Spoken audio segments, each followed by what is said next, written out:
सीधे तस्वीरें आपको मदन दिलावर की दिखा रहे हैं,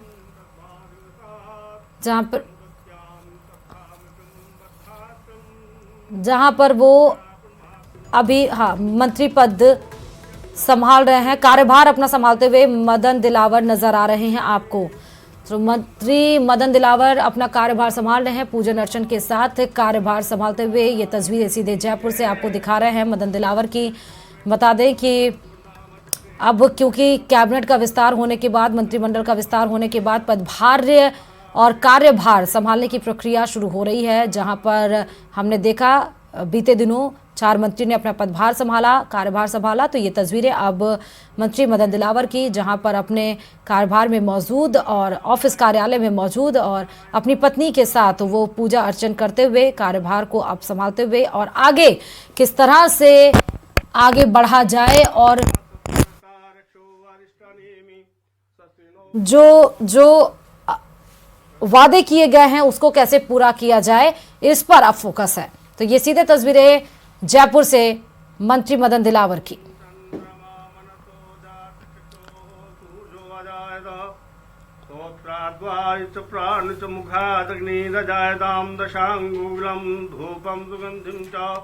मनोरम ग्रहणार्यम मंगलम दीपम रुद्रप्रियम नमस्ते शुभलग्नाम मुहूर्तम। सूर्य का ध्यान करो।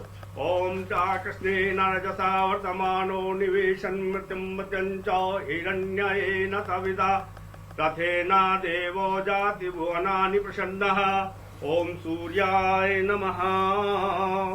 ओम चंद्रमा मनसो जातचक्षो सूर्यो। बता दें पूजन अर्चन के साथ ये सीधे तस्वीरें मंत्री मदन दिलावर की, जहां पर कार्यभार संभालते हुए नजर आ रहे हैं। आज तो लंबे इंतजार के बाद राजस्थान सरकार के मंत्रिमंडल की घोषणा आखिर हो गई, और जिसमें रामगंज मंडी विधायक मदन दिलावर ने मंत्री पद की शपथ भी ली। और अब हालांकि जब उन्होंने मंत्री पद की शपथ ली थी, घोषणा होते ही रामगंज मंडी क्षेत्र में भी अपने समर्थकों के साथ भाजपा कार्यकर्ताओं में खुशी की लहर भी देखी गई थी। और अब कार्यभार संभालते हुए अपनी पत्नी के साथ कार्यालय में मौजूद, अभी पूजन अर्चन के साथ भगवान के आशीर्वाद के साथ अपने कार्यभार को संभालते हुए नजर आ रहे हैं आपको मंत्री मदन दिलावर। रामगंज मंडी से इस बार विधायकी के तौर पर उतरे थे चुनावी मैदान में प्रत्याशी के तौर पर, और जीत कर आए। बता दें कि मंत्री मदन दिलावर तीसरी बार मंत्री पद उनको पदभार वो संभाल रहे हैं, तीसरी बार वो मंत्री बने हैं। दिलावर दूसरी बार रामगंज मंडी से जीतकर विधानसभा आए हैं। पिछले साल भी 2018 में भी रामगंज मंडी से ही चुनावी प्रत्याशी के तौर पर उतरे हुए थे और जीत तब भी दर्ज की थी। और एक बार फिर से रामगंज मंडी की जनता ने मदन दिलावर पर ही भरोसा जताकर, और मदन दिलावर पर ही पार्टी ने भरोसा जताकर उनको प्रत्याशी के तौर पर चुनावी मैदान में उतारा था। और रामगंज मंडी की ही जनता 5 साल के उनके कार्य को देखते हुए, उनसे संतुष्ट होते हुए एक बार फिर से उनको भरोसा जताते हुए उनको चुनावी मैदान में जीत हासिल दिलाई। तीसरी बार इस तौर पर वो मंत्री बनते हुए नजर आए और आज अपने कार्यभार को अपने कार्यालय में मौजूद। इस खबर पर हमारे संवाददाता बाबूलाल जुड़े हुए हैं। बाबूलाल, तीसरी बार मंत्री पद की शपथ लेने के बाद आज कार्यभार आखिर संभाल रहे हैं मंत्री मदन दिलावर। बाबूलाल, संघ का सबसे पुराना बीजेपी में दलित चेहरा है मदन दिलावर, और कार सेवा में भी गए थे और भगत सिंह शेखावत सरकार में मंत्री रहे हुए हैं। इसके अलावा 2003 से 2008 की जो वसुंधरा राजे की सरकार थी, उसमें भी 2 महत्वपूर्ण पोर्टफोलियो उन्होंने संभाले थे, सहकारिता का और सामाजिक न्याय और अधिकारिता का मंत्रालय। और एक बार फिर से अब भजनलाल सरकार में कैबिनेट मंत्री बने हैं, तो आज वो अपना पदभार संभाल रहे हैं, सचिवालय पहुंचे हैं विधि विधान से पूजा अर्चना के साथ में।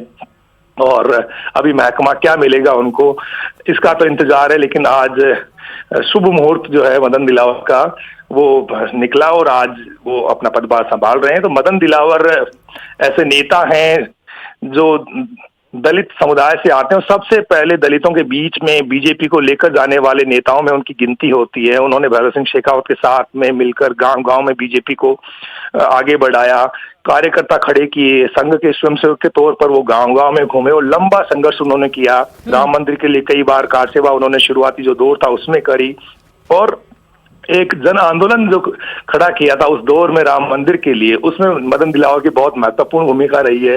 वो बीजेपी के फायर ब्रांड लीडर रहे हैं, जो मन में होता है वो उनकी जबान पे होता है, और हमेशा से वो पार्टी की एक मजबूत ताकत भी रही है और ताकत भी रहे हैं। और एक कार्यकर्ता के तौर पे मदन दिलावर ने हमेशा पार्टी के लिए सब कुछ यानी समर्पित करने की कोशिश की है। 2008 में वो चुनाव हार गए थे, 2013 में उनका टिकट कट गया था, इसके बावजूद उन्होंने हिम्मत नहीं हारी थी और 2018 में फिर जीत के आए और 2023 में फिर से रामगंज मंडी की जनता ने उनको चुनाव जिताया। तो अब भजनलाल सरकार में उनको कैबिनेट मंत्री बनाया गया है। तो आज वो अपना पदभार संभाल रहे हैं, उनके परिवार के लोग हैं जो शुभचिंतक हैं वो भी सचिवालय पहुंचे हैं। तो अब देखना यही है कि मदन दिलावर को विभाग क्या मिलता है, लेकिन माना यह जा रहा है कि उनको महत्वपूर्ण महकमा दिया जाएगा क्योंकि उनके पास में एक्सपीरियंस है, डिलीवर करने की क्षमता है और लोगों के बीच में उनका जुड़ाव है। वो पूरे प्रदेश के जाने पहचाने चेहरे हैं। तो बीजेपी उनकी जो क्षमताएं हैं, जो उनका एक्सपीरियंस है, उसका पूरा इस्तेमाल करने की कोशिश करेगी सर। क्योंकि 2018 में भी बाबूलाल अगर देखा जाए तो चंद्रकांता मेघवाल का टिकट काट कर इनको टिकट दिया गया, फिर से इन पर भरोसा जताकर 2023 में इनको टिकट अलॉट किया गया। लेकिन क्योंकि सहकारिता मंत्री महामंत्री ये रह चुके हैं, तो क्या इस बार इस सरकार में क्या उनको वही डिपार्टमेंट दिया जा सकता है? ये अनुमान लगा सकते हैं क्या? जी, जो भी महकमा मिलेगा वो जिसमें अच्छा काम कर सकते हैं, जनता से जुड़ा हुआ ऐसा महकमा मिलेगा जिसमें काम की गुंजाइश ज्यादा हो, जनता को जोड़ने की क्षमता उनमें है, वो लोगों के बीच में रहते हैं, लो प्रोफाइल है, सादा जीवन जीते हैं और काम बहुत किया मदन दिलावर ने, एक छाप छोड़ी है। वो जीरो टॉलरेंस पर चलते हैं। अपने जिस भी डिपार्टमेंट का जिम्मा आज तक दिलावर ने संभाला उसमें भ्रष्टाचार की कोई गुंजाइश नहीं रहती है। मदन दिलावर हमेशा एक ही बात कहते हैं कि मुझे भारत को पीएम मोदी का जो राजस्थान है वो बनाना है। तो विकसित भारत की जो परिकल्पना है, जो संकल्प है पीएम मोदी का, उस विजन को लागू करने में मदन दिलावर का भी एक बड़ा अहम योगदान हो सकता है। और दिलावर ने हमेशा से अपने काम से प्रभावित किया है, चाहे पार्टी में किसी भी पद पर वो रहे हों, चाहे वो मंत्री रहे हों, उन्होंने कभी पीछे मुड़कर नहीं देखा। हमेशा वो जो भी उनको टास्क मिलती रही है मुख्यमंत्रियों की ओर से वो उन्होंने पूरी करी है। और वसुंधरा सरकार में जब 2003 से 8 में वो मंत्री थे तो उनकी अनबन हो गई थी वसुंधरा राजे से, तो एक महकमा उनसे छीन लिया गया था आखिरी दिनों में। बहुत बहुत शुक्रिया बाबूलाल तमाम जानकारी देने के लिए। शिक्षा से वो इंजीनियर भी हैं, तो आज अपना कार्यभार मदन लाल दिलावर आपको सचिवालय में नजर आ रहे हैं, कार्यभार ग्रहण करते हुए पूजन अर्चन अपनी पत्नी के साथ नजर आ रहे। लेकिन अब ये बड़ा सवाल है मदन दिलावर के आगे कि कौन सा इनको विभाग मिलता है। इसी के साथ ही इस बुलेटिन में फिलहाल इतना ही, और खबरों के लिए देखते रहिए न्यूज़ 18 राजस्थान।